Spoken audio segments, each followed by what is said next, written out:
If you asked most people what death means, you'd probably hear the same answers: the end, darkness, judgment, heaven or hell. But the Gospel of John approaches death in a way that feels almost strange. Not because it denies death, not because it romanticizes it, but because John constantly talks about death as if it's already being defeated in real time. And once you notice it, you start realizing something unsettling. The Gospel of John is not mainly concerned with what happens after you die. It's concerned with whether you're already spiritually dead before you physically die. That changes everything. Because in John's Gospel, eternal life is not just a future reward, it's a present state of being. And that idea completely transforms the meaning of death itself. The strange thing is, John doesn't explain this through abstract philosophy. He explains it through moments, conversations, symbols, people standing face to face with grief, fear, confusion, and mortality. And one of the most important moments happens in chapter 11, the story of Lazarus. Now, this story is fascinating for a lot of reasons, because unlike the other resurrection miracles, Lazarus is very clearly dead. Not unconscious, not barely alive, dead for 4 days. John emphasizes this repeatedly, almost uncomfortably. By the time Jesus arrives, everyone believes the situation is irreversible. And then Martha says something important. She says, "Lord, if you had been here, my brother would not have died." That line feels human, raw, direct. It's the kind of thing real people say when they're grieving. And Jesus responds with one of the most famous statements in the entire Bible. "I am the resurrection and the life. Whoever believes in me, though he die, yet shall he live." That sentence is easy to hear so many times that it loses its force. But think about how radical it actually is.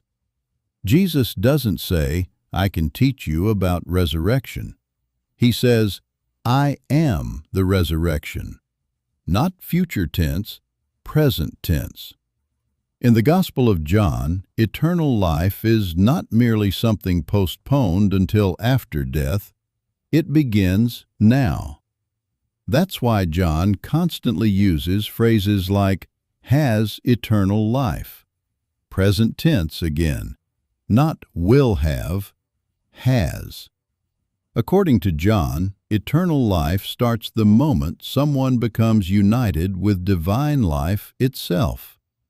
Physical death still exists, bodies still die, people still grieve. Jesus himself weeps in the Lazarus story. That's important. John is not pretending death is painless. In fact, Jesus crying at Lazarus's tomb may be one of the most mysterious moments in the entire Gospel, because Jesus already knows he's about to raise Lazarus. So why cry? Some people think he's grieving with the family. Others think he's expressing anger at death itself, almost as if death is an intrusion into creation, a distortion, something fundamentally wrong. And this is where John becomes incredibly deep, because death in John is not merely biological. It's spiritual separation, disconnection from the source of life. That's why John constantly contrasts light and darkness, truth and blindness, life and death. To John, a person can be biologically alive while spiritually dead. And a person connected to divine life can physically die without being truly overcome by death. That's the core paradox. And once you see it, the entire gospel changes. Take another famous line from John. For God so loved the world. Most people stop there, but keep going. That whoever believes in him should not perish, but have eternal life. Again, present language. John is obsessed with this idea. Eternal life is participation in something eternal before physical death ever occurs. And this is one of the reasons the Gospel of John feels more philosophical than the other Gospels. Matthew, Mark, and Luke often emphasize action and events.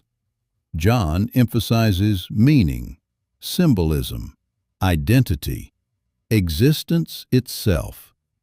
Even the opening lines sound cosmic. In the beginning was the Word. John starts before humanity, before civilization, before history, almost like he's trying to tell you that the story of life and death is bigger than humans alone.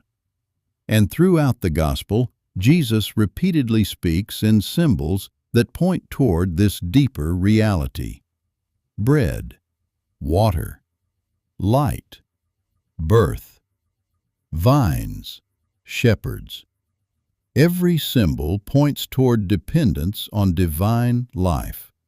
Without that connection, John implies, humanity exists in a kind of living death.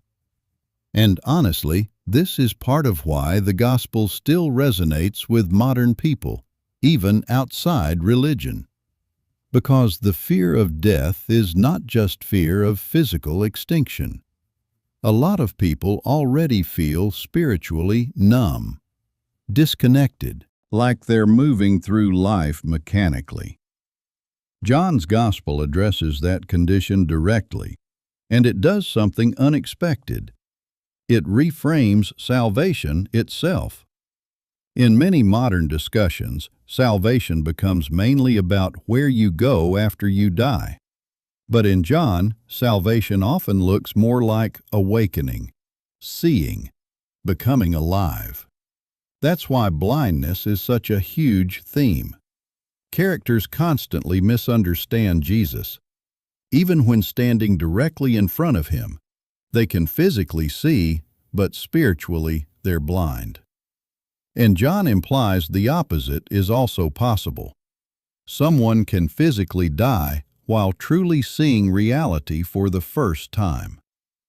Now here's where things get even more interesting. John presents Jesus' own death differently than the other Gospels. In the Synoptic Gospels, the crucifixion emphasizes suffering, abandonment, agony. John includes suffering too, but he frames the crucifixion almost like a moment of glorification, which sounds bizarre at first. How could execution be glorification? But throughout John, Jesus repeatedly says things like, "The hour has come," as if the crucifixion is not simply tragedy, it's revelation, the moment where divine love is fully displayed. And this completely changes the emotional atmosphere surrounding death. In John, death is no longer ultimate power. It becomes something confronted and transformed. That's why resurrection in John is not treated like a random miracle added on to the end. It's the climax of the entire worldview, the proof that death does not possess final authority. And this is where the gospel becomes psychologically powerful even for non-believers, because almost everyone senses, at some level, that human beings revolt against death instinctively. We know intellectually that death is natural, but emotionally it feels wrong, like something violated, something stolen. John taps directly into that feeling, not by denying death's reality, but by challenging its ultimacy. And honestly, this may explain why the Gospel of John has remained influential for nearly 2,000 years. because it doesn't merely offer comfort. It offers confrontation. It forces readers to ask, what does it actually mean to be alive? Is life merely biological function, or is there something deeper? John's answer is very clear. Real life is union with eternal reality itself. And without that, existence becomes hollow, regardless of physical survival. That idea appears again and again, especially in the famous conversation with Nicodemus. Jesus tells him, "You must be born again." Now that phrase has become so culturally famous that people forget how strange it sounded originally. Nicodemus is confused. He takes it literally. How can someone be born twice? But John constantly uses this pattern. People interpret Jesus physically. Jesus means something spiritually deeper. Birth itself becomes symbolic, not just entering biological life, but entering spiritual life, transformation, awakening. And once again, John is redefining life and death entirely. Now here's something fascinating many people miss. In John's Gospel, eternal life is not mainly described as endless duration. That's important, because living forever is not automatically good. John defines eternal life differently. In John 17:3, Jesus says, "This is eternal life, that they know you, the only true God." That changes the definition completely. Eternal life is relational, participatory, experiential, not merely infinite time. And suddenly, death becomes more than bodily failure. It becomes separation from ultimate reality itself, which means eternal life can begin immediately, right now, before death. And honestly, that may be the single most revolutionary idea in the Gospel of John. Not that life continues after death. Many ancient religions believed that already. John's radical claim is that eternal life invades the present, that eternity can intersect with ordinary human existence. That changes grief, fear, identity, purpose, everything. And this is why the Lazarus story matters so much, because Lazarus becomes a living symbol of John's entire theology. A man called out from death itself, not just physically, symbolically, almost like a preview of what John believes divine life does to humanity as a whole. Lazarus, come out.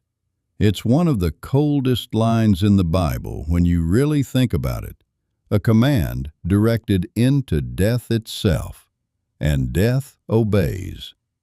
But the story also contains an irony many people overlook.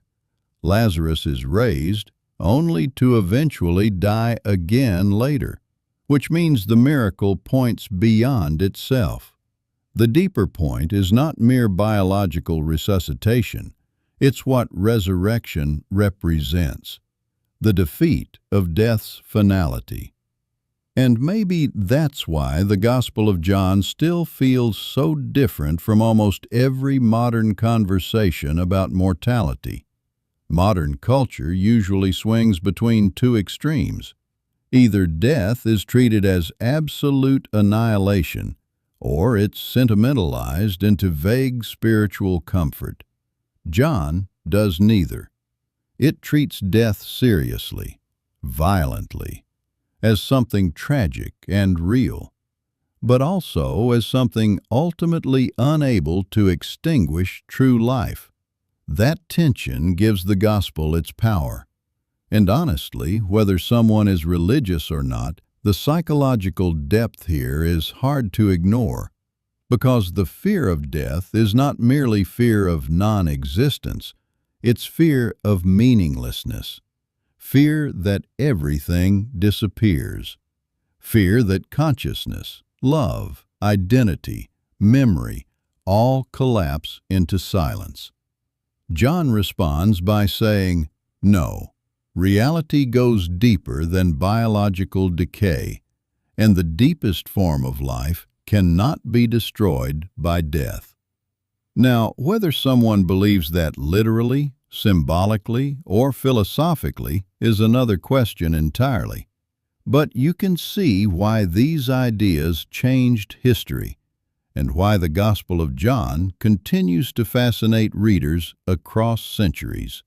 Because underneath all the theology, John is wrestling with the oldest human question of all. What does it mean to truly live if death awaits everyone? And John's answer is shocking. True life begins before death, which means death no longer has the final word.